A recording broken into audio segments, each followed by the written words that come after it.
16번 보시겠습니다. 16번. 등기 완료 사실의 통지에 관한 다음 설명 중 틀린 것은 등기 완료 통지는 등기필 정보와 뗄래야 뗄 수가 없죠. 그렇죠. 예전에 등기필증이라는 제도가 있었죠. 이 등기필증이라는 제도는 두 가지 기능을 수행했습니다. 첫 번째, 등기소로부터 신청인에게 영수증으로서 등기필증이 교부가 됐었죠. 그래서 영수증의 기능을 수행했고, 누구에게? 신청인에게 영수증으로서, 등기소는 신청인에게 영수증으로서 등기필증을 교부했죠. 그러면 이 등기 신청인이 등기 권리자일 때 영수증으로 등기필증을 받았는데, 이 등기 권리자가 등기 의무자로 전환이 됐을 때, 자신에게 권리가 있다는 사실을 등기관에게 확인시키기 위해서, 등기관에게 증명하기 위해서 등기 의무자가 등기소에 등기필증을 제공했죠. 그래서 받을 때는 영수증으로 받는 것이고, 그리고 등기소에 제공할 때는 자신에게 권리가 있다는 사실을 등기관에게 확인시키는 기능을 수행했다라고 했습니다. 그런데 이 등기필증은 이제 제도 자체가 폐지가 됐죠. 폐지가 됐습니다. 따라서 이 두 개의 기능은 다른 제도가 대신하게 되는데, 이 기능은 누가 대신합니까? 등기완료 통지가 이 기능을 대신하게 되고, 이 기능은 등기필 정보가 이 기능을 대신한다고 했습니다. 이렇게 두 개의 제도가 대신을 한다고 했습니다. 이때 등기필 정보는 이 기능을 수행하기 위해서는 일정한 요건을 갖춰야 되죠. 첫 번째, 권리에 관한 등기에서만 등기필 정보가 작성이 된다고 했죠. 따라서 표지부 등기는 등기필 정보가 작성된다, 안 된다? 안 된다. 그렇죠. 두 번째, 등기 신청인이 있어야지만 이 등기필 정보가 작성이 된다고 했죠. 따라서 신청인이 없는 직권에 의한 등기는 등기필 정보가 애당초 작성되지 않는다고 했습니다. 세 번째, 등기부에 새로운 등기명인이 기록이 돼야 됩니다. 등기명인이 등기부에 새롭게 기록이 돼야지만 등기필 정보가 작성이 됩니다. 따라서 말소 등기, 새로운 등기명인이 기록되지 않죠. 또는 전세금 증감으로 인한 전세권 변경 등기, 피담보 채권의 증감으로 인한 저당권 변경 등기의 경우에는 새로운 등기명인이 등기부에 기록되지 않기 때문에 등기필 정보가 작성되지 않는다고 했습니다. 그렇죠. 그리고 네 번째, 신청인과 등기명인은 같은 사람일 때 등기필 정보가 작성이 돼서 이 새로운 등기명인에게 통지한다라고 했습니다. 그래서 네 가지 요건이 충족이 돼야지만 등기필 정보가 작성이 돼서 새로운 등기명인에게 통지된다라고 했습니다. 기억나시죠? 그런데 만약에 신청인과 등기명인이 다른 사람이라고 한다면 등기필 정보는 작성되지 않게 될 겁니다. 그러면 신청인과 등기명인이 다른 사람인 경우 뭐가 있죠? 첫 번째, 채권자 대위 신청. 채권자 대위 신청의 경우에는 신청인은 누구죠? 채권자. 등기부에 기록되는 등기명인은 누구죠? 채무자. 다른 사람이죠. 따라서 이때는 등기필 정보가 작성되지 않는다고 했습니다. 두 번째 뭐가 있죠?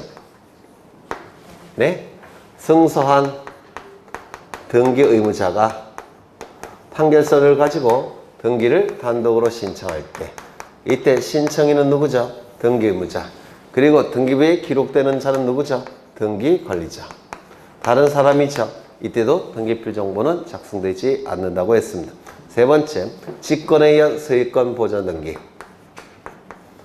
직권에 의한 소유권 보전 등기는 신청인이 존재하지 않죠. 그런데 보전 등기 명의는 존재할 겁니다. 보전 등기 명의는 존재해요. 이때도 등기필 정보는 작성되지 않습니다. 신청인이 아예 없으니까 이것도 등기 명의는 있는데 이거 다른 거로 간주하는 겁니다. 네 번째, 이건 성질이 좀 다르죠. 네 번째는 강공소의 촉탁에 의한 등기. 이 등기필 정보를 등기소에 제공하는 이유는 무권리자의 처분행위, 부동산 사기를 방지하기 위해서 등기부자가 등기소에 제공하는 것이 등기필 정보죠. 그런데 이 강공소의 경우에는 등기의무자로서 등기 신청할 때 등기필 정보를 제공할 이유가 없죠. 진정성이 확보가 되니까 부동산 사기 칠 염려도 없고 부동산 사기 칠 염려도 없고 무권리지 차불행위 할 염려도 없기 때문에 강공서가 등기를 촉탁할 때 이때는 강공서에게 등기필 정보는 작성해 주지 않는다고 했습니다. 이때는 이 자들에게 등기필 정보는 작성되지 않고 대신 뭐로 통지한다고 했죠? 등기완료 통지. 기억나셔요? 등기필 정보 대신 등기완료 통지를 한다라고 했습니다. 그렇죠? 그래서 등기완료 통지는 종류가 두 가지가 있어요. 이 등기완료 통지, 그 다음에 이 등기완료 통지. 이 등기완료 통지는 등기필 정보 대신 해주는 등기완료 통지. 이 등기완료 통지는 신청인에게 영수증으로서 해주는 등기완료 통지. 그러면 채권자 대위 신청의 경우에는 채무자는 등기완료 통지를 받죠. 그 다음에 누가 신청했어요? 채권자도 신청했죠. 이 채권자도 이 등기완료 통지를 받는 겁니다. 그래서 채권자 대위 신청의 경우에는 채권자도 등기완료 통지를 받고 채무자도 등기완료 통지를 받는 겁니다. 이거 이해가 되셔요? 그 다음에 승소한 등기무자의 판결에 의한 등기 신청. 이것도 등기무자는 신청이니까 이 등기완료 통지를 받고 그 다음에 등기명의 되는 이 등기권리자는 이 등기완료 통지를 받는 겁니다. 결국은 둘 다 등기완료 통지를 받는 거예요. 맞아요? 그렇죠. 직권에 의한 보존등기는 보존등기 명의는 등기완료 통지 받겠죠. 근데 신청인이 있습니까? 없습니까? 없죠. 이 등기완료 통지는 만들어지지 않을 겁니다. 맞아요. 그 다음에 강공서 촉탁에 의한 등기는 강공서 이름으로 등기가 될 텐데 등기완료 통지를 받습니다. 그리고 이 강공서가 신청한 거니까 이 등기완료 통지도 받겠죠. 맞아요. 그래서 강공서에게 해주는 등기완료 통지는 두 개의 기능을 다 수행하는 겁니다. 두 장을 받을 필요는 없잖아요. 한 장만 받는 겁니다. 그렇죠. 그 다음에 등기완료 통지와 관련해서 하나 더 있죠. 등기필 정보가 멸실되었을 때 이때 등기필 정보의 역할을 하는 게 있죠. 확인조서 플러스 인감증명, 공중정보 플러스 인감증명, 위확인정보 플러스 인감증명. 이때도 이 등기완료 통지를 등기무자는 받는다고 했습니다. 기억나셔요? 그렇죠. 하나 더. 공동신청의 경우에는 신청인이 두 명이죠. 등기무자, 등기권리자. 맞아요. 이때 등기권리자는 등기완료 통지를 받습니다. 이 등기완료 통지를 받아요. 영수증으로서. 그런데 등기의무자는 원할 때만 받습니다. 영수증을. 이것도 기억해 달라고 했죠. 공동신청의 경우에는 등기권리자는 등기완료 통지 영수증을 무조건 받지만 등기무자는 원할 때만 받는다고 했습니다. 그러면 지문을 보시면 1번 토지소유 1번 등기관이 대위 채권자의 등기 신청을 완료할 때는 등기 권리자에게 등기완료 사실을 통지해야 한다. 맞죠? 맞아요. 이때 등기 권리자에게 해주는 등기완료 통지는 요 등기완료 통지. 그 다음에 채권자도 등기완료 통지를 받죠. 채권자가 받는 등기완료 통지는 영수증으로서의 등기완료 통지. 결국은 채권자, 채무자 둘 다 등기완료 통지를 받습니다. 2번 등기관이 직권으로 소유권 보존 등기를 할 때는 등기명인에게 등기완료 사실을 통지해야 된다. 등기필 정보 대신 등기완료 통지를 해주죠. 3번 등기필 정보를 제공해야 하는 등기 신청에서 이를 제공하지 않고 확인 정보 등을 제공한 등기 신청에 있어서 이게 뭐죠? 확인조서 플러스 인감증명, 공중정보 플러스 인감증명, 위확인정보 플러스 인감증명. 이때도 등기무자에게 등기완료 통지를 해줍니다. 그 이유는 등기필 정보가 없어졌음에도 불구하고 등기무자 권리에서 상대방에게 권리가 넘어갔죠. 그러면 등기관은 등기필 정보가 등기소에 제공되지 않았지만 다른 자에게 등기를 해줬다는 것을 의무자 본인에게 통지해줘야 된다는 겁니다. 그런 의미가 있어요. 그래서 이때도 등기완료 통지가 있고요. 4번 서면으로 등기를 신청한 경우에 등기필 정보를 부여받을 사람에게는 등기필 정보를 통지하는 것으로서 등기완료 사실의 통지를 대신할 수 있다. 대신할 수가 없습니다. 왜냐하면 등기필 정보 제도와 등기완료 통지 제도는 완전히 다른 제도이기 때문에 서로 간에 대체될 수가 없습니다. 그래서 보통은 등기완료 통지와 등기필 정보가 같이 나가는 겁니다. 물론 같이 나갈 때 두 장으로 작성해서 나가지는 않고 한 장으로 작성해서 같이 나가는 겁니다. 그러니까 그 타이틀이 등기완료 통지 및 등기필 정보 이렇게 나갑니다. 그래서 예전에 교과서에서 확인한 적이 있어요. 그래서 완전히 다른 제도니까 대신할 수는 없습니다. 그래서 이 지문은 틀린 지문이죠. 이거 작년에 법무사 시험인가 거기 나왔던 지문이에요. 좀 기억해 두시죠. 5번 공동신청에 있어서의 등기의무제에 대한 등기완료 통지는 신청서에 그 통지를 원한다는 등기의무제의 의사표시가 기재되어 있는 경우에만 한다. 맞는 지문입니다. 공동신청의 경우는 신청인이 둘이 존재하는데 이때 등기관리자는 무조건 등기완료 통지를 해주지만 등기의무자는 원할 때만 등기완료 통지를 하는 겁니다. 정답은 4번. 그 다음에 17번 거래 가액의 등기에 관한 다음 설명 중 틀린 것은 이 거래 가액 등기도 여러 번 설명드렸죠. 몇 년도를 기준으로 하죠? 2006년도 1월 1일을 기준으로 합니다. 2006년도 1월 1일 이후에 거래가 이루어졌을 때 신청인은 일정한 경우에는 부동산 거래계약 신고필증 정보를 등기소에 제공합니다. 부동산 거래계약 신고필증 정보 안에는 거래 가액이 기록되어 있는데 등기관은 갑구의 권리자 및 기타란에 부동산 거래계약 신고필증 정보에 기록되어 있는 거래가액을 등기부에 기록합니다. 이를 거래가액의 등기라고 부릅니다. 다만 부동산이 수개이거나 당사자가 수인일 때는 부동산별로 당사자별로 금액이 따로 존재하기 때문에 이때는 목록 형태인 매매 목록도 첨부합니다. 다시요. 부동산이 수개이거나 당사자가 수인일 때는 매매 목록을 첨부합니다. 매매 목록이 첨부가 되면 등기관은 갑구의 권리자 및 기타란에 매매 목록 번호를 기록합니다. 따라서 번호가 공시가 되면 매매 목록을 보고 싶을 때 번호를 가지고 매매 목록을 확인할 수가 있게 됩니다. 다만 이 매매 목록은 위조 변조의 가능성이 높기 때문에 원칙적으로 변경이나 경정은 금지되어 있습니다. 즉 고칠 수가 없다는 겁니다. 매매 목록은 고칠 수가 없다라고 했습니다. 다만 예외가 두 가지가 있죠. 첫 번째, 당초의 신청에 착오가 있는 경우.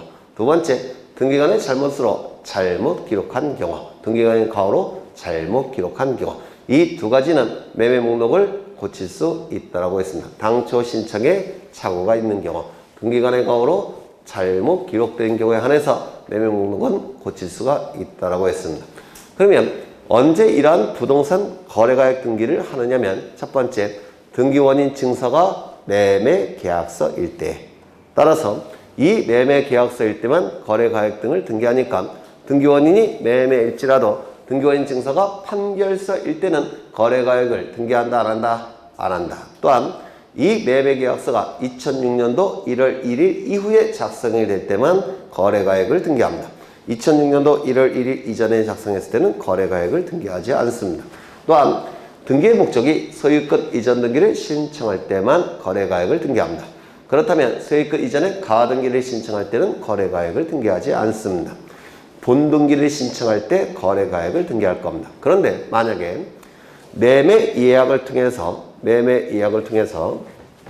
이것도 다 설명했던 거예요. 이 시점에 매매 예약이 이루어졌다는 겁니다. 갑과 을 사이에. 그러면 매매 예약은 우리 민법에 의해서 일방 예약으로 추정하죠. 맞아요. 일방 예약이 뭐예요? 네? 이게 넉 달 전에도 그때도 눈만 끔박끔박 하셨었는데 일방 예약이 뭐예요? 당사자 일방에게만 예약 완결건이 발생할 때 일방 예약, 쌍방에게 예약 완결건이 발생할 때 쌍방 예약 이렇게 얘기하죠.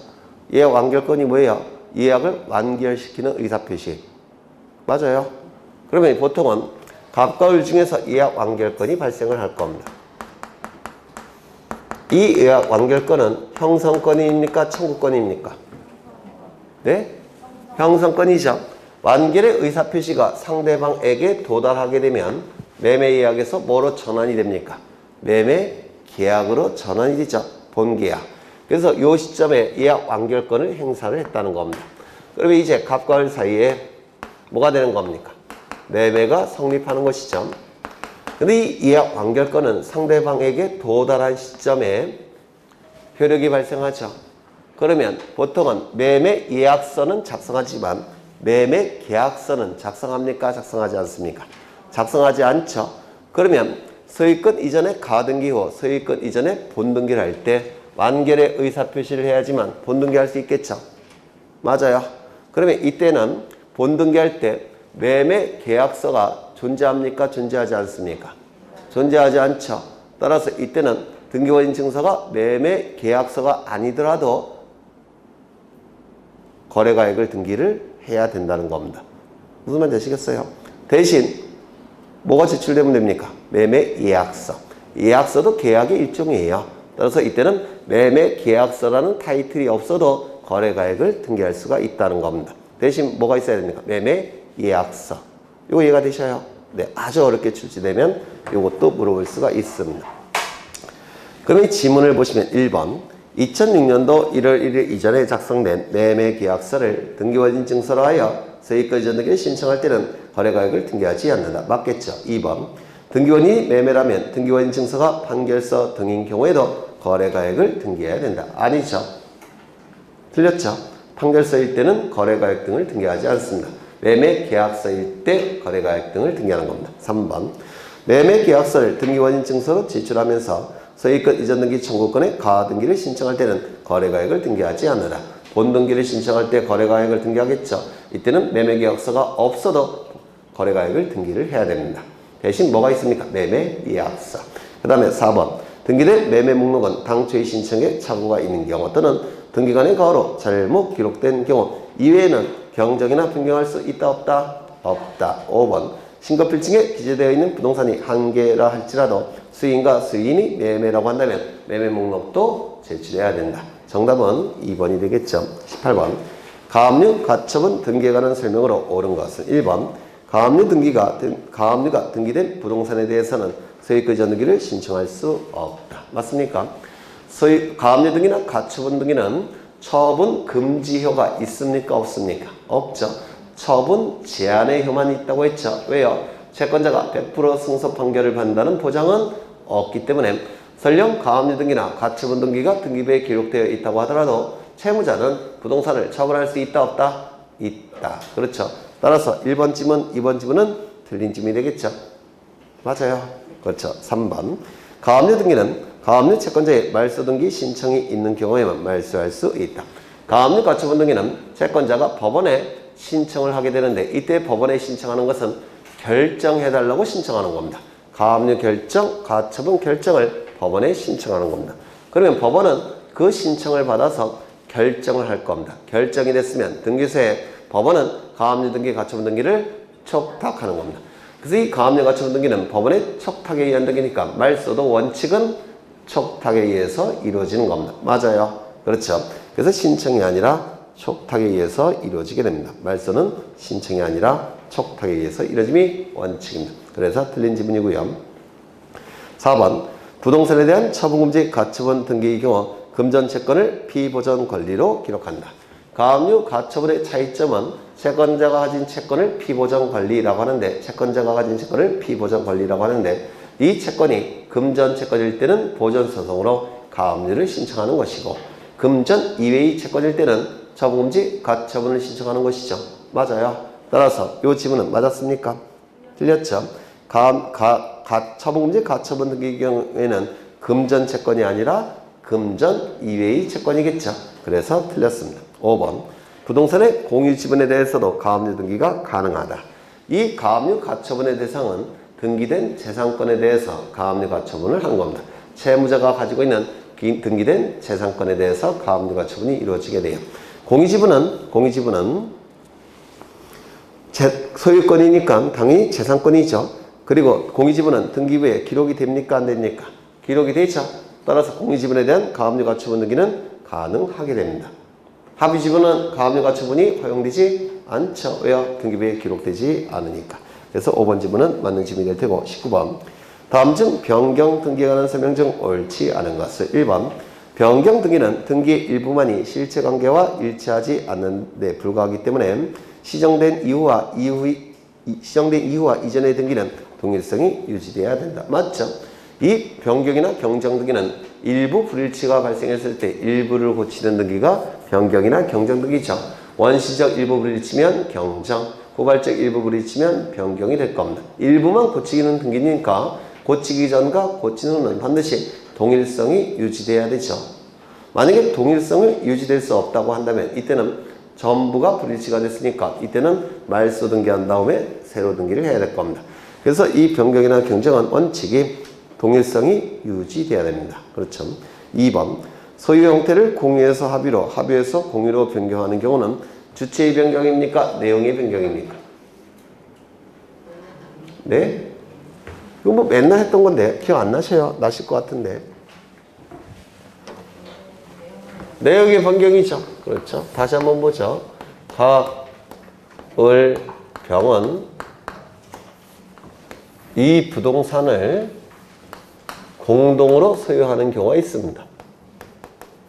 공동 소유의 개념은 뭐냐면 소유자는 여럿인데 객체, 부동산은 하나일 때 공동 소유라고 불러요. 이때 공동 소유 형태는 세 가지가 있죠. 첫 번째 공유, 두 번째 합유, 세 번째 총유. 이 세 가지를 공동 소유 형태라고 얘기합니다. 이 공유는 지분으로 소유하는 거죠. 지분으로 소유하는 겁니다. 이 합의도 지분으로 소유하는 겁니다. 총유는 가불병이 단체를 만들어서 이 단체가 소유하는 게 바로 총유예요. 이 단체는 누구를 얘기하는 겁니까? 비법인 사단을 얘기하는 겁니다. 예를 들어서 이 비법인 사단의 이름이 산휴회라고 한다면 산휴회가 소유하는 겁니다. 즉 가불병이 산휴회라는 단체를 만들어서 이 단체가 소유하는 형태가 바로 총유라고 불러요. 그러면 이걸 공유지분, 이걸 합유지분이라고 하는데 둘 다 지분으로 소유하는 거니까 갑 3분의 1, 을 3분의 1, 병 3분의 1 이렇게 지분으로 소유해요. 합의도 마찬가지로 갑 3분의 1, 을 3분의 1, 병 3분의 1 이렇게 합유지분으로 소유하는 겁니다. 이때 이 공유지분과 합유지분의 결정적 차이는 뭐라고 했죠? 공유지분은 공동의 목적이 없을 때, 합유지분은 공동의 목적이 있을 때 이렇게 차이가 나타난다고 했습니다. 이 가불병이 공유지분으로 소유할 때는 공동의 목적이 없기 때문에 이 지분을 자유롭게 다른 자에게 처분할 수도 있고 상속을 시킬 수도 있죠. 이거를 뭐라 부릅니까? 지분 처분의 자유라고 얘기합니다. 그런데 이 합의지분은 공동의 목적에 의해서 연결되어 있기 때문에 이 지분을 다른 자에게 처분하는 것과 상속을 하는 것은 허용됩니까? 허용되지 않습니까? 네? 원칙이 금지되어 있다고 했죠. 처분과 상속이 금지되어 있기 때문에 이 합의지분은 등기부에 기록한다, 기록하지 않는다. 기록하지 않는다고 했습니다. 처분이 자유롭기 때문에 이 공유지분은 등기부에 기록을 하는 겁니다. 그러면 등기부에 지분이 기록이 되니까 처분했을 때 지분의 이전 등기를 하면 되겠죠. 소유권 이전 등기하면 될 겁니다. 그런데 이 합의지분은 등기부에 지분이 기록되지 않으니까 지분 이전 등기는 할 수가 있습니까? 없습니까? 있어요? 없어요? 없습니다. 지분 자체가 기록되지 않으니까. 이때는 무슨 등기한다고 했죠? 두 번째, 예외적으로 전원의 동의가 있다고 한다면 처분이 가능하다고 했죠. 전원의 동의를 받아서 처분했을 때 합의지분은 지분이 등기부에 기록되지 않으니까 이런 등기는 할 수가 있습니까? 없습니까? 없다. 이렇게 얘기합니다. 그러면 어떤 등기를 한다고 했죠? 공유자 갑을 병해서 공유자가 아니라 합의자 갑을 병해서 합의자 A을 병으로 바꾸는 등기를 한다고 했죠. 이 등기에서 이 등기로 바꾸는 등기. 이게 뭐죠? 합의명의인 변경 등기를 한다고 했죠. 합의명의인 변경 등기를 하게 될 겁니다. 그러면 이 합의명의인 변경 등기를 통해서 불이익이 발생하는 등기의무자는 누구라고 했습니까? 지분을 상실하는 갑이 등기의무자가 될 테고, 이때 전원의 동의가 있을 때는 이 등기가 가능한데 등기권리자는 누구라고 했죠? 전원이 등기권리자가 되는 겁니다. 따라서 지분을 취득하는 자도 등기 권리자가 되는 것이고 잔존 합의자도 등기 권리자가 된다고 했죠. 그래서 둘이 되는 겁니다. 그래서 지분을 취득하는 자와 잔존 합의자가 등기 권리자, 지분을 상실한 자가 등기 의무자로서 이 등기는 어떻게 신청하는 겁니까? 공동 신청을 통해서 등기가 이루어진다고 했습니다. 이 공유나 합의의 경우에는 이렇게 합의의 뜻과 공유의 뜻이 등기부에 기록이 됩니다. 하지만은 이 총이라는 단어는 등기부에 기록된다 안 된다? 안 된다. 그래서 이렇게 그냥 등기하는 겁니다. 1번 소유권 보전 C에서 2번 소유권 이전, 그 다음에 산휴회. 이렇게 등기하는 것이지 여기다가 총이라는 단어를 쓴다 안 쓴다? 안 씁니다. 총유는 우리 등기법이 알지 못하는 개념이에요. 민법상의 개념입니다. 그래서 합의유, 공유라는 단어는 등기부에 기록되지만 총이라는 단어는 우리 등기법이 알지 못한다는 거. 지역권 이전 등기라는 건 없다고 했죠. 마찬가지로 총이라는 단어는 등기부에 기록하지 않습니다. 그냥 산휴회 이렇게만 기록하는 겁니다. 되셨을까요? 그 다음에 공유에서 합의로 바뀌는 거, 합의에서 공유로 바뀌는 것은 주체의 변경이라고 한다면 소유권 이전 등기할 테고 내용의 변경에 불과하다면 소유권 변경 등기할 텐데 공유에서 합의로, 합의에서 공유로 바뀌는 것은 내용의 변경입니까? 주체의 변경입니까? 내용의 변경. 주체는 똑같죠. 따라서 공유에서 합의로, 합의에서 공유로 바뀌는 것은 전부 다 소유권 변경 등기를 하게 될 겁니다. 내용의 변경에 불과하니까. 그렇죠. 그 다음에 합의에서 총의로 바뀌든지 총의에서 합의로 바뀌는 것은 내용의 변경입니까? 주체의 변경입니까? 주체가 달라졌죠. 따라서 소유권 변경 등기입니까? 소유권 이전 등기입니까? 소유권 이전 등기 형식을 취한다고 했습니다. 마찬가지로 공유에서 총의로 바뀐다든지 총유에서 공유로 바뀌는 것은 내용의 변경입니까? 주체의 변경입니까? 주체가 달라지고 있죠. 따라서 소유권 이전 등기입니까? 소유권 변경 등기입니까? 소유권 이전 등기 형식을 취하게 될 겁니다. 뭐 맨날 했던 거예요. 그러면 2번 지문을 다시 보시면 소유 형태를 공유에서 합의로, 합의에서 공유로 변경하는 경우에는 주체의 변경이므로 소유권 이전 등기를 한다. 틀렸죠? 내용의 변경이므로 소유권 변경 등기를 하게 될 겁니다. 3번 권리 능력 없는 사단의 소유 명의로 된 부동산. 이게 뭐죠? 총유. 그렇죠? 그 부동산을 구성원들의 합의로 등기하는 경우에는 권리 능력 없는 사단으로부터 구성원의 전원의 합의로 소유권 이전 등기를 신청해야 된다. 주체의 변경이에요? 내용의 변경이에요? 주체의 변경, 소유권 이전 등기 하겠죠. 여기서 권리 능력 없는 사단의 소유 명의로 된 부동산 이렇게 표현한 이유는 총이라는 단어를 우리 등기법은 알지 못하기 때문에 그렇습니다. 이거 이해가 되셨죠? 이거 금년도 시험에 다른 시험에서 출제가 됐어요. 총유는 우리 등기법에 기록되지 아니한다. 합의나 공유는 등기부에 기록되지만 총이라는 단어는 우리 등기법에 기록되지 않고 비법인 사단 재단의 비법인 재단은 아니에요. 비법인 사단의 명칭으로 기록하는 겁니다. 그 다음에 4번 모든 토지에 대하여 등기원인 연월일 접수번호가 동일한 저당권. 뭐죠? 상설적 공동저당. 이때는 합병할 수 있습니까? 합병과 합필이 가능하죠. 그렇죠. 5번 근저당권의 채권 최고액이 의미하는 바는 뭐냐면 피담보 채권이 변제되지 않을 때 저당권, 근저당권 실행하죠.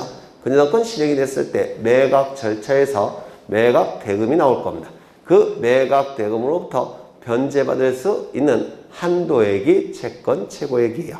그러면 채권 최고액이 10억 원을 한도로 하다가 15억 한도로 바뀌었다면 증액이 된 것이죠. 그럼 누가 유리합니까? 저당권자가, 근저당권자가 유리하겠죠. 따라서 채권 최고액 증액은 근저당권자가 유리할 테니까 근저당권자가 등기 권리자, 설정자가 등기 의무자. 10억 원 한도에서 5억 원 한도로 감액이 됐다고 한다면 10억 원을 한도로 배당을 받을 수 있었는데 이제는 얼마로 배당받습니까? 5억. 그렇죠. 이때는 근저당권자가 불리할 테니까 근저당권자가 등기 의무자, 설정자가 등기 관리자가 됩니다. 마찬가지로 전세금이 바뀔 때도 전세권 변경 등기하겠죠. 그럼 전세금이 의미하는 바는 뭐죠? 전세기간이 종료가 됐을 때 전세권자가 돌려받을 수 있는 금액이 전세금이죠. 그럼 전세금액이 증액이 됐다면 더 많이 돌려받으니까 전세권자는 등기관리자, 설정자는 등기의무자. 전세 금액이 감액이 되면 더 적게 돌려받죠. 따라서 감액이 될 때는 전세권자가 등기의무자, 설정자가 등기관리자가 되는 겁니다. 이거 이해가 되셔요? 그렇죠. 그래서 5번 지문은 맞는 지문이 될 테고 20번 등기소에 출석하여 서면으로 등기를 신청하는 경우 치하에 관한 설명 중 가장 옳지 않은 것은 1번 등기 신청이 등기관리자, 등기의무자의 공동 신청에 의한 경우에는 등기 신청의 치하도 등기관리자와 등기의무자가 공동으로 해야 되고 등기관리자, 등기의무자 어느 일방만에 의하여 등기 신청을 취할 수는 없다. 맞죠? 공동 신청을 통해서 등기를 신청했는데 단독 취하가 가능하다면 상대방은 예측하지 못했던 손해가 발생하겠죠. 따라서 공동 신청이면 취하도 공동 취하, 단독 신청이라면 취하도 단독 취하하는 겁니다. 2번 등기를 신청해 취하는 언제까지 할 수 있죠? 등기를 마치기 전. 꼭 외우셔야 돼요. 등기를 마치기 전. 3번 등기 신청에 취하는 신청인 또는 그 대리인이 등기소에 출석하여 취하서를 제출하는 방법에 의하며 우편으로 취하서를 보낼 수 없다. 우편이 가능한 건 관공서입니다. 관공서 이외에는 우편은 불가능해요. 그렇죠. 이때 방문 신청을 통해서 등기가 신청이 됐다면 취하도 방문 취하, 전자 신청을 통해서 등기가 신청이 됐다면 취하도 전자 취하, 같은 방식으로 하는 겁니다. 방문 신청은 방문 취하, 전자 신청은 전자 취하. 방문 신청인데 전자 취하가 가능하면 혼란이 발생해요. 그래서 등기를 신청하는 방법과 취하하는 방법은 같은 방법을 사용하게 됩니다. 4번 여러 개의 부동산에 관한 등기 신청을 일괄하여 동일한 신청서로 한 경우. 이게 뭐죠? 일괄 신청. 일괄 신청은 한 건의 등기 신청 사건인가요? 여러 건의 등기 신청 사건인가요? 여러 건이에요. 따라서 수건의 등기 신청 사건에서 하나를 취하는 건 가능하죠. 하지만 한 개의 등기 신청 사건에서 그 일부를 취할 수는 없다고 했죠. 그래서 요 4번 지문은 틀렸습니다. 일괄 신청은 수건의 등기 신청 사건이기 때문에. 그 다음에 5번 등기 신청인 또는 대리인이 등기 신청을 취하할 수 있다. 다만 등기 신청 대리인이 등기 신청을 취하하는 경우에는 특별 특권이 필요하다. 등기 신청에 대리권만 있는 자가 취하할 수는 없겠죠. 신청에 대리권만 있으니까. 그러면 취하는 별도의 취하에 관한 특별한 대리권 수여가 필요합니다. 이를 특별 특권이라고 얘기하죠. 그래서 맞는 집이 될 거다. 정답은 4번. 21번 소유권 보존 등기에 관한 설명 중 틀린 것은 1번 소유권 보존 등기를 신청하는 경우 등기의무자의 관리에 관한 등기필증 첨부할 수가 있을까요? 없을까요? 등기필증 또는 등기필 정보를 얘기하겠죠. 첨부합니까? 안 합니까? 보존 등기는 최초로 이루어지는 등기죠. 따라서 보존 등기를 신청하는 자는 등기를 한 적이 없기 때문에 등기필증이나 등기필 정보가 있습니까? 없습니까? 없죠. 제공하지 않을 겁니다. 두 번째, 보존 등기를 신청할 때는 제3자의 허가, 동의, 승낙을 증명하는 정보는 첨부하지 아니한다. 그 이유는 보존 등기를 통해서 제3자에게 손해가 발생할 가능성은 없습니다. 이익이 발생하면 했지 손해는 발생하지 않아요. 따라서 보존 등기 신청할 때는 제3자의 동의, 승낙, 허가서도 첨부하지 않습니다. 이거 좀 기억해 두시죠. 보존 등기 신청할 때는 등기필 정보나 등기필증을 제공할 필요도 없고 제3자의 동의서, 승낙서, 허가서도 첨부할 필요가 없다는 겁니다. 2번 구분 건물의 소유권 보존 등기를 신청하는 경우에 구분 건물 소유자는 한 동의 건물에 속하는 다른 구분 건물의 소유자를 대리하여 그 건물의 표지부 등기를 신청할 수 있다. 기억나셔요? 이 구분 건물 등기부 표지부는 동시에 작성해야 되고 동시에 변경해야 되고 동시에 말소함이 원칙이라고 했죠. 맞아요. 그런데 이건 어떨까요?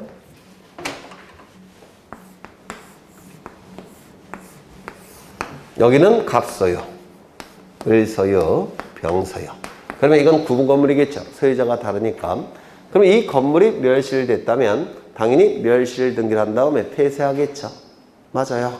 그런데 만약에 전체가 멸실된 게 아니라 요 3층 부분만 멸실이 됐다면 여기만 불타서 날아갔어요. 그럼 전체를 멸실 등기할까요? 3층 부분만 멸실 등기할까요? 3층 부분만 하겠죠. 나머지는 있으니까. 맞아요. 그렇죠. 그래서 구분 건물의 경우 전체가 멸실된 게 아니라 일부만 멸실됐다면 그 부분만 없애는 겁니다. 전체를 없애는 건 아니에요. 그렇겠죠? 네. 뭐 당연한 내용이죠. 여튼 2번 지문은 이거죠. 최초의 보존 등기를 신청하는 자는 자신의 보존 등기는 직접 신청, 나머지 표지부는 대위 신청, 두 개의 등기는 동시 신청. 3번. 건물의 신축으로 인하여 구분 건물이 아닌 건물이 구분 건물로 된 경우에는 신축 건물의 소유권 보존 등기는 다른 건물의 표제부 등기와 동시에 신청해야 된다. 이거 기억나셔요? 나셔요? 안 나셔요? 안 나시면 설명해야 되고, 나시면 설명 안 해도 되고.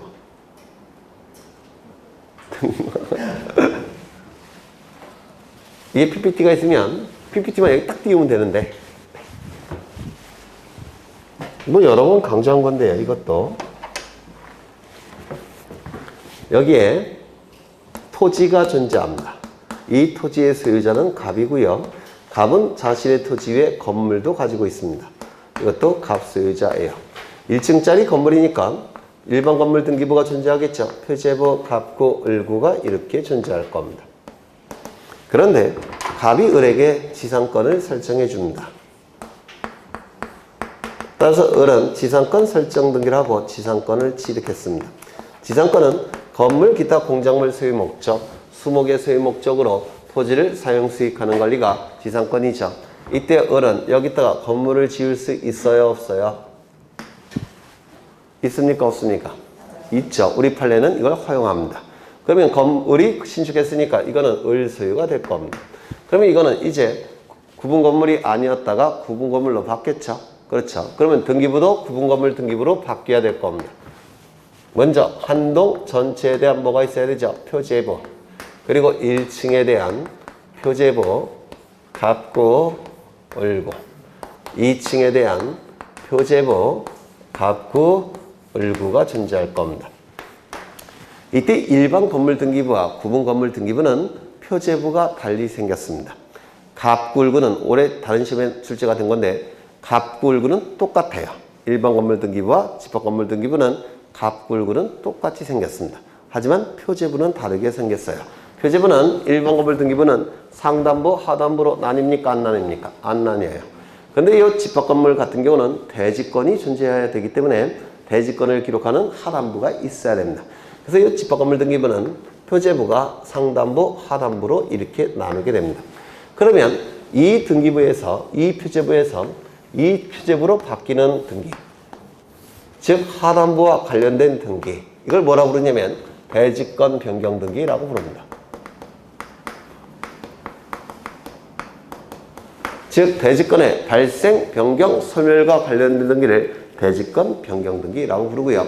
이 대지권 변경 등기는 이 부분과 관련된 등기니까 당연히 표제부 등기예요. 당연히 표제부 등기입니다. 그러면 이때 일반 건물 등기부에서 이 집합 건물 등기부로 바뀌는 등기가 대지권 변경 등기예요. 그러면 을은 건물을 신축했으니까 무슨 등기 신청하겠습니까? 보존 등기 신청하겠죠. 을은 이 등기부를 만드는 보존 등기를 신청할 겁니다. 소유자로서 자신의 구분 소유권이니까 직접 신청하겠죠. 맞아요. 그 다음에 나머지 이 표제부 등기는 누가 신청하는 겁니까? 동시에 작성이 돼야 되니까 을이 대지권 변경 등기를 신청하는 겁니다. 누구를 대신해서? 갑을 대신해서. 대위 신청이겠죠. 직계 아니니까. 요거는. 그렇죠. 그리고 이 두 개의 등기는 어떻게 이루어질까요? 동시에 신청하는 겁니다. 맞아요. 그렇죠. 그럼 다시 한번 읽어보시면 건물의 신축으로 인하여 구분 건물이 아닌 건물이 구분 건물로 된 경우에 신축 건물의 소유권 보존 등기는 다른 건물의 표제부 등기, 뭐죠? 대지권 변경 등기. 이 대지권 변경 등기와 동시에 신청해야 된다. 자신의 보존 등기는 직접 신청, 나머지 대지권 변경 등기는 대위 신청, 두 개의 등기는 동시 신청. 그렇죠. 4번 미등기 부동산에 대하여 법원에 소유권에 관한 처분 제한의 등기 촉탁이 있는 경우에 등기관은 소유권 보존 등기를 직권으로 실행하나 처분 제한 등기에 말소 촉탁이 있는 경우에는 보존 등기도 직권으로 말소합니까? 말소하지 않는다고 했죠. 부동산이 있을 때 등기부가 있는 것이 정상이기 때문에 처분 제한 등기가 말소가 된다고 하더라도 보존 등기는 말소하지 않는다고 했습니다. 이게 틀렸겠네요. 5번 미등기 부동산에 대하여 체납 처분으로 인한 압류 등기를 촉탁하는 경우에는 등기관은 직권으로 보존 등기를 할 수는 없고 가세관청이 소유자를 가름하여 소유권 보존 등기를 압류 등기와 함께 촉탁한다. 맞습니까? 맞죠? 여러 번 강조를 드린 겁니다. 직권 보존 등기가 되기 위해서는 법원의 소유권 처분 제한 등기의 촉탁이 있을 때만 직권 보존 등기가 가능합니다. 세무서는 직권 보존 등기 할 수가 없다고 했죠. 세무서의 압류 등기 촉탁은 직권 보존 등기 할 수가 없기 때문에 세무서는 압류 등기를 촉탁할 때 소유자를 가름하여 보존 등기를 함께 촉탁한다고 했습니다. 정답은 몇 번인가요? 4번. 22번. 다음은 대지권 등기에 관한 설명 중 것 중 옳지 않은 것은 1번. 토지 소유권이 대지권인 경우에 건물만에 관한 전세권 등기 할 수 있습니까? 없습니까? 네? 있다고 했죠. 2번. 대지권을 등기한 건물 등기 기록에 건물만에 관한 소유권 이전 등기는 할 수가 없죠. 3번. 대지권을 등기한 건물의 등기 기록에 건물만에 관한 전환권 설정 등기도 할 수가 없죠. 4번. 토지 소유권이 대지권인 경우에 토지만에 대한 소유권 이전 등기도 할 수가 없죠.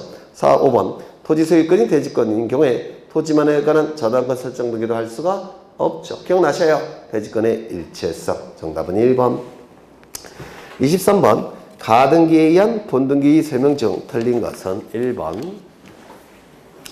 소유권 이전 청구권의 가등기권자가 가등기에 의한 본등기를 하지 않고 다른 원인에 의한 소유권 이전 등기를 한 후에 다시 그 가등기에 의한 본등기를 할 수 있음이 원칙이다. 맞아요? 틀려요? 맞아요? 틀려요? 틀리죠? 네. 왜 할 수 없습니까? 네? 왜 할 수가 없어요? 갑이 을에게 소유권 이전에 가등기를 해줬습니다. 그런데 얼마 후에 갑은 을과 증여 계약을 체결합니다. 그리고 소유권 이전 등기를 해줍니다. 을에게 어떤 현상이 나타나죠? 네? 혼동. 2개 이상의 법적 지위가 동일인에게 기속이 되면 약한 법적 지위가 강한 법적 지위에 흡수해서 소멸되죠. 혼동이 나타납니다. 그래서 이 법적 지위가 이 법적 지위에 흡수해서 소멸이 된다. 혼동이 나타나요. 따라서 이 가등기 권리는 어떻게 되죠? 소멸이 됩니다. 소멸이 되니까 이제 본등기 할 수 있습니까? 없습니까? 없게 돼요. 맞아요. 그렇죠. 그런데 만약에 중간에 병이 저당권 등기를 가지고 있다고 한다면 이때는 혼동이 나타날까요? 나타나지 않을까요? 민법에서 혼동이 나타나지 않죠. 혼동이 나타나지 않으니까 중간자가 존재한다면 요 가등기 권리는 소멸하지 않습니다. 따라서 이때는 본등기할 수 있다 없다? 있다. 맞아요. 이거 여러 번 한 거예요. 그렇죠. 올해 확 나와버려라. 기출지문이에요. 이거 나왔습니다. 이미 작년인가 재작년에 출제가 됐던 지문이에요. 그래서 1번은 다시 가등기에 의한 본등기를 할 수 있음이 원칙이다. 아니죠. 없음이 원칙이죠. 그 다음에 2번. 매매를 원인으로 한 가등기가 있는 경우 가등기 원인일자와 판결 주문에 나타난 원인일자가 다르다고 한다면 원칙적으로 본등기할 수가 없습니다. 왜냐하면 신뢰할 수가 없기 때문에. 그런데 판결 이유에 의하여 매매의 동일성이 인정이 된다면 그러면 기록된 내용은 오타겠죠.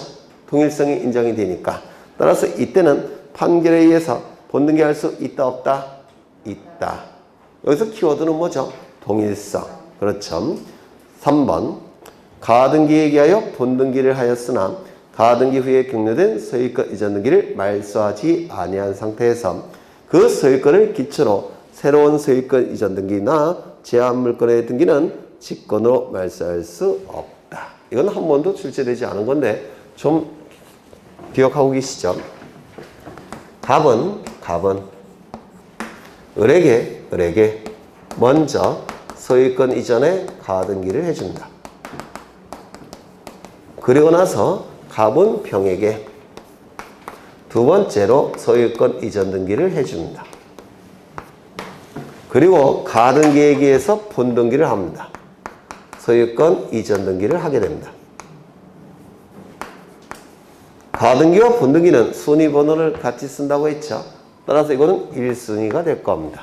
그럼 마치 을이 먼저 소유권을 취득한 결과라고 했죠. 따라서 소유권이 없는 권리가 없는 자, 무관한자가 처분 행위를 한 거와 마찬가지로 볼 수 있다고 했죠. 따라서 이 중간 처분의 등기는 원칙이 어떻게 하는 겁니까? 직권으로 말소함이 원칙입니다. 기억나셔요? 소유권 이전의 가등기후 소유권 이전의 본등기 전에 이루어진 중간 처분의 등기는 무권리지 처분 행위로 간주해서 등기관이 요 등기할 때 직권으로 말소한다고 했죠.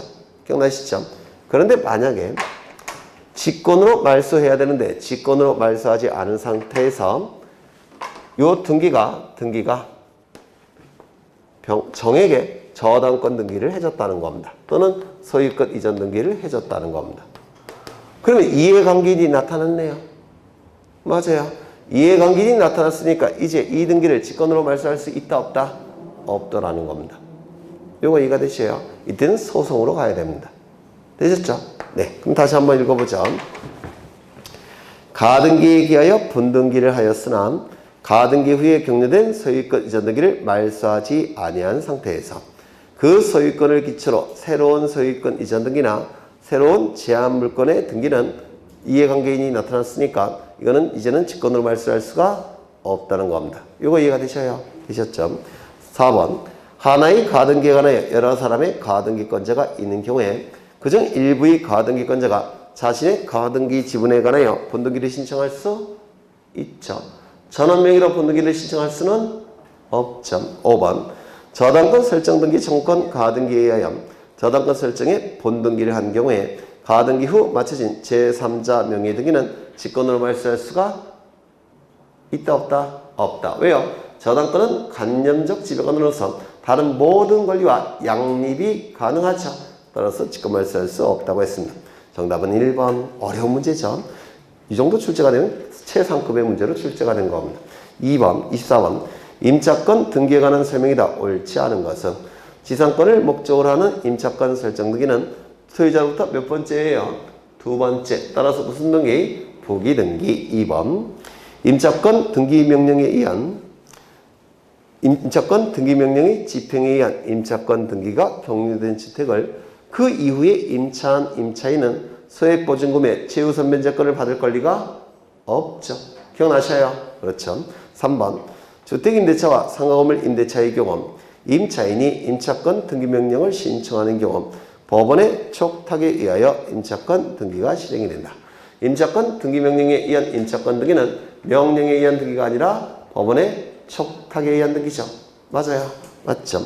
4번 차임과 범위가 임차권 설정 등기의 필요적 기록사항이나 차임이 존재하지 않고 임차 보증금만의 지급을 내용을 하는 채권적 전세의 경우에는 보증금이 필요적 기록사항이다. 맞습니까? 맞죠? 이 보증금에서 나오는 이자가 차임의 역할을 수행한다고 했죠. 5번 임차권 등기명령에 의한 주택 임차권 등기 및 상가건물 임차권 등기가 격리된 경우에 그 등기에 기초한 임차권 이전 등기나 전대차 등기는 할 수 있다 없다? 없다. 그래서 틀린 지문이죠. 정답은 5번. 25번 말소 등기와 말소회복 등기에 관한 설명 중 옳지 않은 것은 1번 확정 판결에 의하여 소유권 이전 등기 말소를 신청하는 경우 이해관계인의 승낙서 또는 이에 대응할 수 있는 재판의 등본을 별도로 첨부해야 된다. 맞습니까? 맞아요? 안 맞아요? 맞죠? 그렇죠. 판결에 의한 등기 신청도 당연히 등기사기 이해관계인의 승낙서나 재판서 등본을 첨부한다고 했죠. 2번 갑에서 을로, 을에서 병으로 소유권이 이전된 경우 을의 소유권 이전 등기가 말소될 때 병은 무권리자로부터의 권리 이전이어서 당연히 먼저 말소되어야 할 권리자이지 이해관계인이 아니다. 이거 맞아요? 맞죠? 여러 번 강조를 드린 겁니다. 3번 말소 등기를 하는 경우에는 어떤 등기를 말소한다는 등기를 주등기 형식으로 한다. 3번 소유권 말소 그리고 그 등기를 실서를 그어서 지워주죠. 그리고 말소 등기는 언제나 무슨 등기? 주등기. 그래서 맞는 증이 될 테고 4번 신청서에 가등기 명인의 승낙서 이에 대응할 수 있는 재판의 등본을 첨부할 때는 등기상의 이해관계인이 가등기 말소를 단독으로 신청할 수 있습니까? 가등기 말소 등기는 원칙적으로 공동으로 신청함이 원칙이지만 가등기 명의인은 자신의 가등기 권리를 포기하고 단독으로 말소 신청할 수가 있고 가등기 의무자도 가등기 명의인의 승낙서나 재판서 등본을 첨부해서 단독으로 말소 신청할 수가 있고 가등기에 있어서 등기상 이해관계인도 가등기 명의인의 승낙서나 재판서 등본을 첨부해서 단독으로 말소 신청할 수 있다라고 한 10번 정도 강조했죠. 그래서 맞는 짐이 될 테고 5번 강공서가 압류등기를 자발적으로 말소된 경우에는 압류등기의 말소회복 등기를 할 수 있다. 맞습니까? 이게 금년도 법무사에 출제가 된 거죠. 이게 이 말소회복 등기는 등기상 전부 또는 일부가 부적법하게 말소가 됐을 때 그 전부 또는 일부를 회복시킬 목적으로 한 등기가 말소회복 등기예요. 그런데 이 말소회복 등기는 등기상 전부 또는 일부가 부적법하게 말소가 된 경우만 말소회복 등기가 가능합니다. 그런데 강공서가 자발적으로 압류등기를 말소한 건 자발적으로 말소한 건 부적법합니까? 적법합니까? 적법합니다. 이건 적법한 말소이기 때문에 말소회복 등기는 허용되지 않습니다. 올해 출제가 됐던 지문입니다. 그 다음에 정답은 5번 26번 다음은 소유권 이전 등기에 관한 설명이다. 옳지 않은 것은 1번 소유권 이전 등기 신청이 각하되는 경우 판매특약 등기 신청도 각하된다. 또한 판매 등기 신청이 각하되는 경우에는 소유권 이전 등기 신청이 각하된다. 맞습니까? 소유권 이전 등기와 판매 특약 등기는 주종 관계에 있죠. 따라서 소유권 이전 등기가 주된 등기니까 소유권 이전 등기가 각하되면 판매 특약 등기도 당연히 각하합니다. 하지만 판매 특약 등기는 종된 등기에 불과하니까 판매 특약 등기가 각하가 된다고 해서 소유권 이전 등기가 각하되지는 않습니다.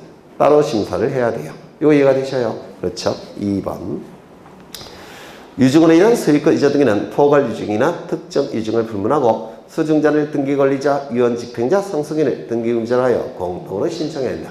정말 여러 번 보신 거죠. 공동 신청이니까 당연히 등기 의무자인 유언 집행자나 상속인은 등기표 정보를 등기소에 제공해야 됩니다. 공동 신청이니까. 3번 수증자가 수인인 포괄 유증의 경우에는 수증자 전원이 등기 권리자로서 등기 의무자와 유언 집행자와 공동으로 신청할 수도 있고 수증자 각자가 자신의 지분만에 대해서 유언 집행자 또는 상속인과 공동으로 신청할 수도 있다 없다? 있다. 이게 상속등기와의 차이점이죠. 그렇죠? 그 다음에 4번 환매 특약의 가등기는 할 수가 있다 없다? 없다. 환매 특약이 이루어지면 환매권이 발생해요. 이 환매권이 채권적 청구권이라면 당연히 가등기할 수 있지만 환매권은 청구권 자체가 아닌 뭐죠? 형상권. 형사권은 가등기가 불가능합니다. 채권적 청구권만 가등기할 수가 있어요. 환매권은 형상권이기 때문에 청구권 자체가 아니기 때문에 가등기가 허용되지 않습니다. 5번 환매 등기 이전에 가등기를 신청하는 건 가능하다. 환매권도 재산권이기 때문에 환매권자가 돈 받고 다른 자에게 양도할 수가 있습니다. 그러면 환매권을 양수한 양수인은 이 환매권자, 종전 환매권자 양도인에게 환매등기 이전 등기를 청구할 수 있죠. 이 환매등기 이전 등기 청구권의 선의를 보존하기 위해서 가등기할 수가 있느냐. 환매등기 이전 등기 청구권은 형성권이에요? 채권적 청구권이에요? 채권적 청구권이죠. 따라서 가등기가 가능합니다. 그래서 환매권 자체는 가등기할 수 없지만 환매등기 이전 등기 청구권은 가등기할 수가 있습니다. 채권적 청구권이니까. 그렇죠. 그 다음에 정답은 1번, 27번 등기간의 처분에 대한 이해에 관한 다음 설명 중 틀린 것은 신청할 권한이 없는 자가 신청한 등기가 맞춰진다 하더라도 등기간의 처분에 대한 이의 신청의 방법으로 등기의 말소를 구할 수는 없다. 맞아요? 틀려요? 좀 어렵죠? 지금 등기의 말소라는 표현이 있으니까 등기가 일단 실행이 됐죠. 그 실행된 등기에 대한 이의 신청이니까 등기가 실행이 됐을 때 이게 부당할 때 뭐죠? 적극적 부당. 적극적 부당의 경우에는 1호 위반, 2호 위반만 이의 신청이 가능하고 3호부터 11호 위반의 경우는 이의 신청을 통해서 해결하는 게 아니라 민사소송 절차를 통해서 해결한다고 했는데 기억나셔요? 아시죠? 그러면 거기 신청할 권한이 없는 자가 신청한 등기는 첫 번째 관할 위반입니까? 아니죠. 두 번째 사건이 등기할 것이 아닌 경우에 해당됩니까? 아니죠. 3호부터 11호 어디인가에 해당되겠죠. 따라서 이때는 이의 신청할 수 있는 게 아니라 뭐 갖고 해결합니까? 민사소송 절차를 통해서 해결하는 겁니다. 이건 3호 위반이에요. 3호 위반이니까 이의 신청은 허용되지 않습니다. 이거 이해가 되셔요? 되시죠? 2번. 등기 신청의 각하 결정에 대해서는 등기부에 변화가 있나요? 없나요? 없죠. 따라서 부당성을 추정한 신청인은 이의 신청할 수 있지만 제3자에게 손해가 발생할 가능성은 없기 때문에 제3자는 이의 신청할 수 있다 없다? 없다. 기억나셔요? 그렇죠. 그래서 등기 신청의 각하 결정에 대해서는 신청인인 등기관리자 등기임자 하나여 이의 신청할 수가 있고 제3자는 손해가 발생할 가능성이 아예 없는 거라서 이의 신청할 수 없다고 했죠. 기억나실까요? 나시죠? 3번. 등기관의 결정 또는 처분이 부당하여 이의 신청을 하는 경우에는 이의 신청서의 제출시를 기준으로 그때까지 주장하거나 제출되지 아니한 사실이나 증거 방법으로 이의 사유를 삼을 수 없다. 부당성을 판단하는 기준은 처분 결정시인가요?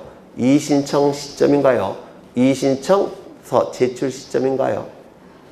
처분 결정시를 기준으로 한다고 했죠.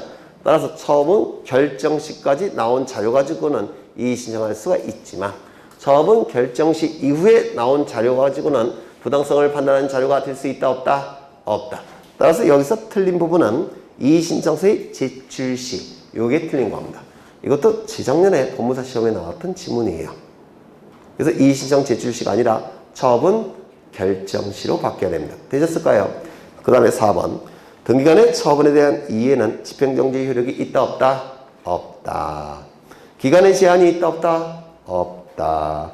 이 이기는 한 언제라도 이의 신청할 수 있다. 맞겠죠? 5번. 등기 신청의 각하 결정에 대한 이의 신청으로 관할 지방법원이 소유권 이전 등기의 기록 명령을 하였더라도 소유권 이전 등기의 기록 명령에 따른 등기 전에 제3자 명의로 소유권 이전 등기가 되어 있다면 법원의 명령에 따른 소유권 이전 등기 할 수 있을까요? 없을까요? 없죠. 왜요? 제3자 명의로 소유권 이전 등기가 이미 됐는데 소유권 이전 등기 두 개가 양립할 수 있습니까? 없다고 그랬죠. 이때는 법원의 명령을 따를 수가 없다고 했습니다. 기억나셔요? 그렇죠. 정답은 3번. 28번. 관공서 촉탁 등기에 관한 설명 중 틀린 것은 이 관공서가 등기소에 등기를 요구하는 것을 촉탁이라는 용어를 쓰죠. 등기를 요구한다는 점에서는 신청과 똑같기 때문에 신청에 관한 등기법의 규정은 촉탁에 준용됨이 원칙입니다. 다만 예외적으로 관공서가 거짓의 등기를 요구할 가능성은 없기 때문에 신청에 관한 규정 중에서 등기의 진정성을 확보하기 위한 규정은 촉탁에는 준용된다 안 된다? 안 된다. 그렇죠. 따라서 관공서가 등기를 촉탁할 때는 인감증명 첨부할 필요도 없고 등기필 정보도 첨부할 필요도 없고 공동신청이 아니라 단독신청이 원칙이고 소유권 이전 등기일지라도 등기무자는 주소증명 정보도 첨부할 필요가 없습니다. 등기의 진정성을 확보하기 위한 규정들은 촉탁에는 준용되지 않기 때문에 그렇습니다. 기억나셔요? 방문 신청의 경우도 일반인은 등기소에 직접 방문해야 됩니다. 하지만 관공서일 때는 우편 촉탁도 가능합니다. 이건 전부 다 등기의 진정성이 이미 확보가 됐다고 평가하기 때문에 그렇습니다. 이때 관공서가 등기 권리자로서 촉탁할 때는 등기무죄의 승낙을 받아서 관공서가 등기 권리자로서 등기를 거꾸로 했네. 관공서가 등기 권리자일 때는 등기무죄의 승낙을 받아서 관공서가 등기무죄일 때는 등기 권리자의 청구에 따라 청구를 받아서 단독으로 촉탁하는 것이죠. 맞아요. 그렇죠. 1번부터 보겠습니다. 관공서가 등기를 촉탁하는 경우에는 본인이나 대리인 출석을 요하지 아니하므로 우편에 의한 등기 촉탁도 할 수가 있습니다. 일반인은 안 돼요. 일반인은 반드시 출석해야 됩니다. 하지만 관공서는 우편 촉탁도 가능합니다. 2번. 관공서의 촉탁은 신청과 실질적으로 아무런 차이가 없으므로 촉탁에 의하지 아니하고 등기 권리자와 등기무자가 공동으로 등기를 신청할 수도 있다고 했죠. 자신의 특권적 지위를 포기하고 상대방과 같이 신청한 것을 막을 필요는 없다고 했죠. 단독 촉탁이 원칙이지만 공동 촉탁도 가능합니다. 3번.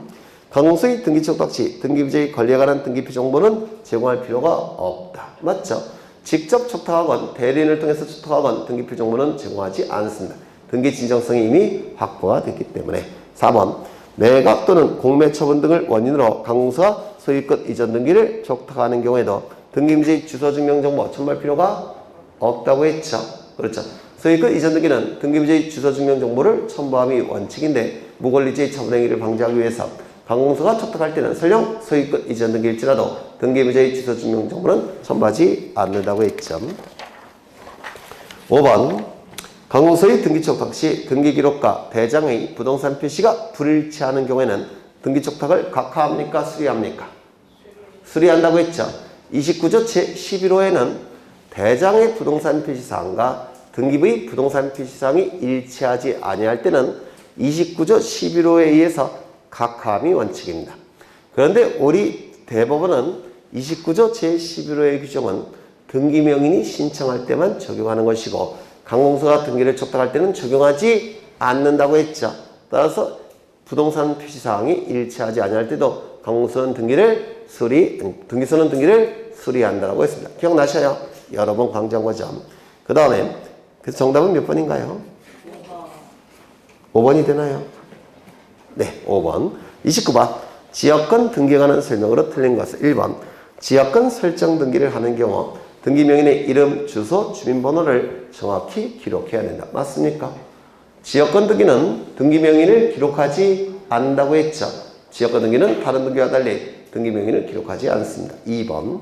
유역지 소유권이 이전되면 지역권은 별도의 등기 없이 이전된다. 즉 지역권 이전 등기라는 건 따로 존재합니까? 존재하지 않습니까? 존재하지 않는다고 했죠. 그래서 이건 별도의 등기 없이 이전된다. 맞는 지문이겠죠. 지역권 이전 등기라는 건 없으니까. 3번. 지역권 설정 등기는 승역지 소유자를 등기 의무자, 유역지 소유자를 등기 권리자로 하여 공동으로 신청함이 원칙이다. 맞죠? 4번. 지역권 설정 등기 시 유역지 지역권의 등기사항은 등기관이 직권으로 기록한다. 맞습니까? 맞죠? 승역지 등기부에 하는 지역권 설정 등기는 공동신청. 공동신청을 통해서 지역권 설정 등기가 이루어지면 등기관은 직권으로 유역지 등기부에 유역지 지역권 등기를 실행한다고 했죠. 그래서 맞는 집이 될 테고. 5번. 승역지 지상권자는 그 토지 위에 지역권을 설정할 수 있는 등기 의무자가 될 수 있다 없다? 있다고 했죠. 그러면 지상권자가 다른 자에게 지역권을 설정해 줄 때는 주등기입니까? 부기등기입니까? 부기등기. 그렇죠. 소유자로부터 두 번째니까 부기등기. 그 다음에 정답은 1번. 30번. 다음은 근저당권 등기에 관한 설명이다. 옳지 않은 것은 1번. 근저당권 이전 등기 신청서에는 저당권은 채권과 함께 이전함이라고 기록하여 저당권이 채권과 함께 이전한다는 뜻을 기록해야 된다. 맞습니까? 정말 많이 출제가 된다고 했죠. 그렇죠. 2번. 근저당권이 이전된 후 근저당권을 말소하는 경우에는 주등기인 근저당권 설정 등기 말소 등기와 근저당권 이전 등기는 동시에 말소 신청해야 된다. 맞습니까?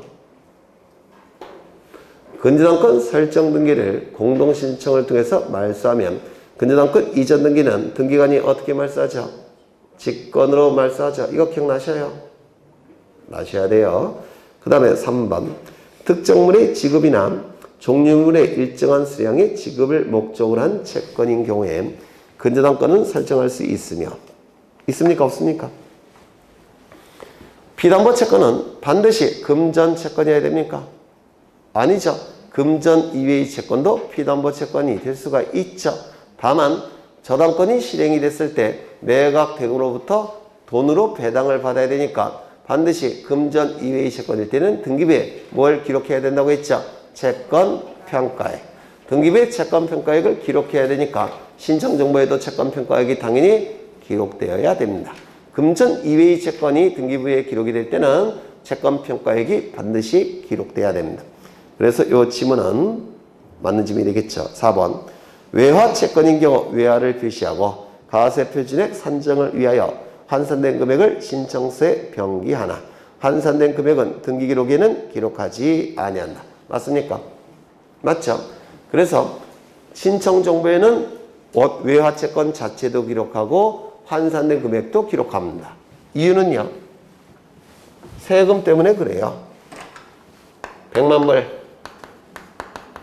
외화채권 자체 원화로 환산하면 12억쯤 되겠죠. 신청정보에는 외화채권 자체와 환산된 금액을 다 기록해야 됩니다. 그 이유는 세금 때문에 그렇습니다. 그런데 등기부에는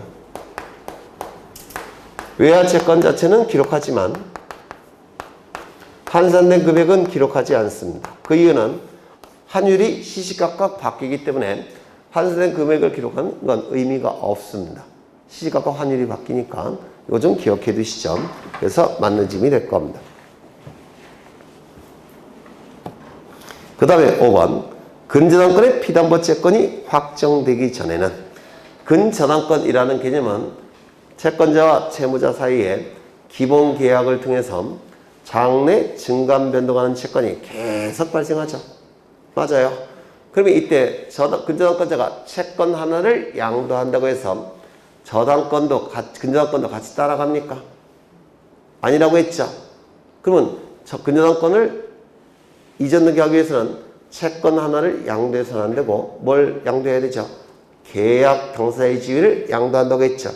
기억나셔요? 그러면 근저당권의 피담보채권이 확정되기 전에 피담보채권이 양도된 경우 이를 원인으로 한 근저당권 이전 등기는 신청할 수 있다 없다? 없다.